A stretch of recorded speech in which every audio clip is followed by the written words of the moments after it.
Welcome to the first ever Flatland Scooter Riders podcast. New York City hosted the World's Fair in 1964. A structure called the Unisphere was exhibited there. 4 decades later, a scooter rider started filming videos with the Unisphere in the background. This scooter rider became a world-famous professional. His name is Jon Reyes. Jon, thanks for taking time to be part of this podcast. Thank you. I didn't even know 4 decades ago is when the World's Fair was. Well, it was 4 decades ago from the early 2000s to like 2010 era. So you know more about my spot than I do. I guess so. That was informative. That's cool. Well, let's do this. This is awesome. All right. So you've been scootering for a lot longer than a lot of the scooter community has. You have a lot more experience. What is scootering to someone that hasn't been scootering ever? For me, I think it's a way to express myself. There's a lot of things in the past that I've looked up to. I always liked superheroes when I was a little kid. When I'm on my scooter, I feel like I have superpowers. So that's my reason for riding. Other people have different kicks for it, but I mean that's how I feel right now and how I've always felt. How old were you when you started? Shoot, I'm 33 now, and I've been riding for 20 years. 20 years? It'll be 20 years in 2 months. So you were 13? I was 13. Wow. Yeah. I'm one of the survivors.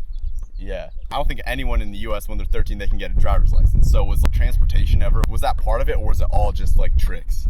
So in New York, if you have a scooter, you are efficient, whether you're doing tricks or not. And you got to go to the deli to get your bacon, egg, and cheese. And you don't want to walk 10 minutes, you can get your bacon, egg, and cheese in 2 minutes. So there's a lot of things you can get done if you had a scooter or any means of transportation where you were pushing. So it was just convenient. You can bring them into the stores, you can get them on the train, get them on the bus. It was just something that you had to have, regardless if you're doing tail whips or not.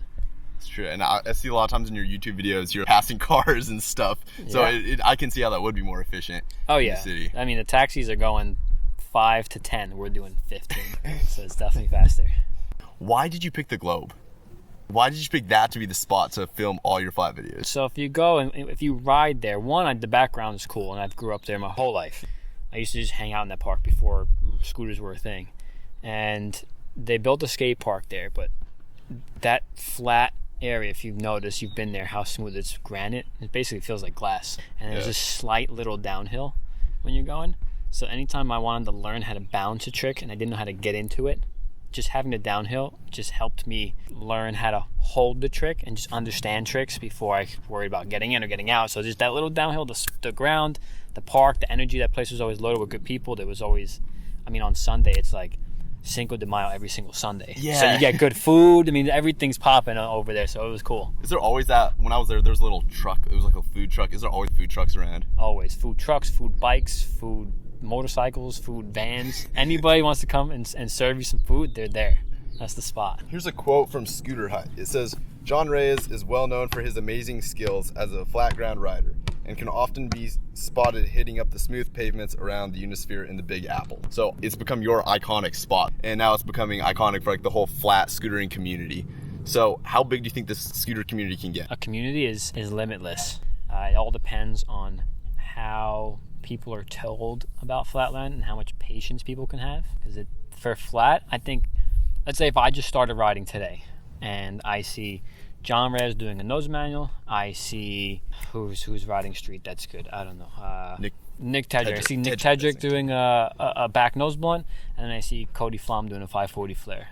I, brand new scooter rider, care more about the 540 flare than the Jon nose mount and Nick Tedrick nose blunt.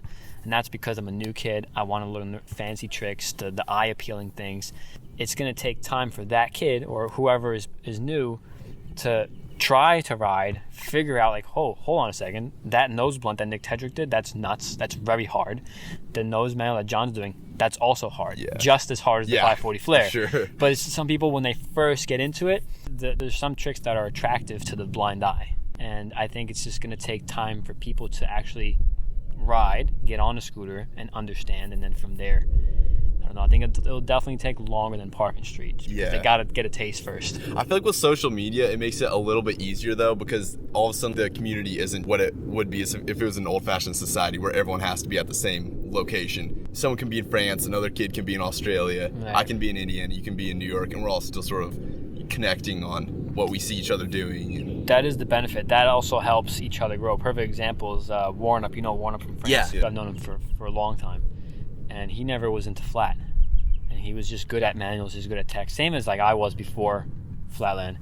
And recently he reached out to me, and we've been talking once a week. I'm giving him like lessons on like what I do to get better at flat. Like I wear these ankle things. I ice my foot for 20 minutes after I try inside peg tricks. It's like I do all this stuff, and now because of this connection we have on social media, I was able to advise him for some things, and he's progressed so damn fast in the last 3 months. Yeah. So perfect example. I'm in North Carolina right now. He's in France, and we're just closely connected. Speaking of your ankle brace, you've had like ankle issues for like 2 years at least. Oh my God, I have every issue for every year.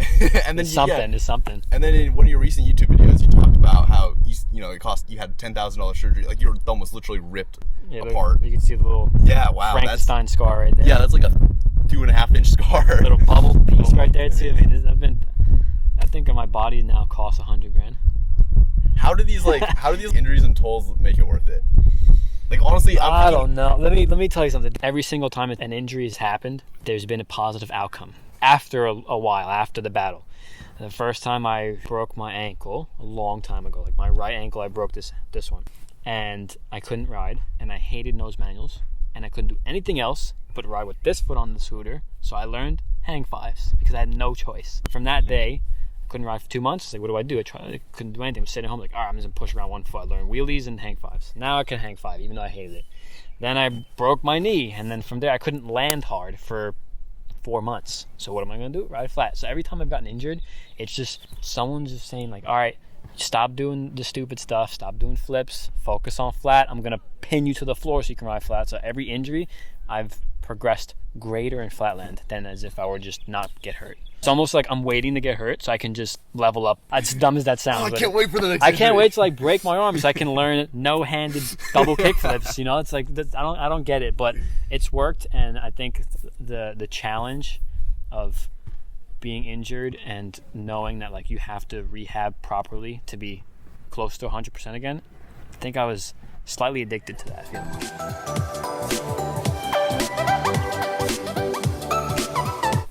Family, they're having dinner, but I already ate. I had my meatball marinara. Oh, these things are so good. Except I always make sure I load it with lettuce. Because then it's sort of like, I don't know, it has like a nice Italian little crunch to it. Lettuce. Yeah. Okay. You know how like sometimes with pasta you have like salad. Yeah. You always. I start with a salad for an Italian dinner. I always start with one. Some people end with one. I always start with salad for sure. I've also always started, but that's also because my parents, always taught us healthy habits, like eat your vegetables first before. Especially with some Italian food, very smart people. So now that we have scooter competitions, can you explain how that works? How does a scooter competition actually play out? You show up, you pay an entry fee, you prove yourself, so you try to do the best you can in a short amount of time. We usually have 2 attempts, depending on what division you're doing.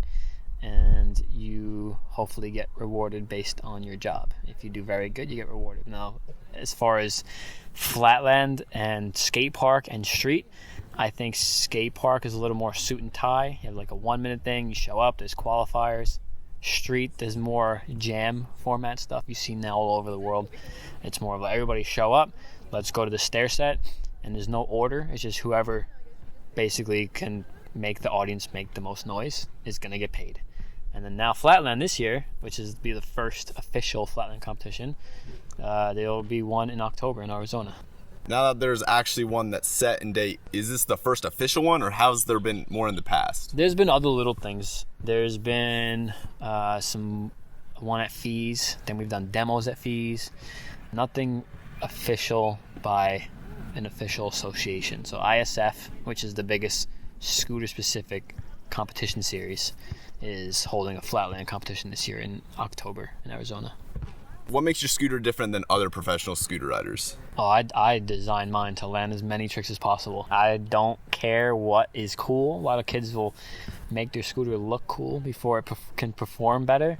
And I've just modded my scooter on my own. I've cut things, I've screwed extra bolts, I add longer pegs, I do all these things just to instigate more tricks. So like my deck, the board that you stand on, comes in a certain size, a certain shape. I cut the ends off on the front and the back, makes it extremely weak, where if you took this scooter and you jumped downstairs for maybe 3 days, it'd break. But for flat, I have way more room for tricks, and it helps me land 10 times more tricks. Where do you get that cut? This deck I got cut at Spokesman Cycles in New York. The old scooter shop I used to work at a long time ago. Before Broadway? Before Broadway. Oh, wow. Yeah, so I went there on a trip, and I made sure that I got my SIG deck delivered to me, this one, the new one, before I got to New York, just so I can bring it to these guys, because they cut. I mean, if there were a barber shop, we would get some fresh shape-ups. You can see the peg, too. Yeah, it's perfect. Yeah, it's like dead on. Wow. Perfect. Yeah. Long pegs, cut deck. I have smaller bars. There's a lot of stuff that just adds to tricks. That's all I care about. Thanks for being part of the podcast. That was fun. Thanks. Go check him out on YouTube and Instagram at Jon.Reyes. Until next time, we'll see you later.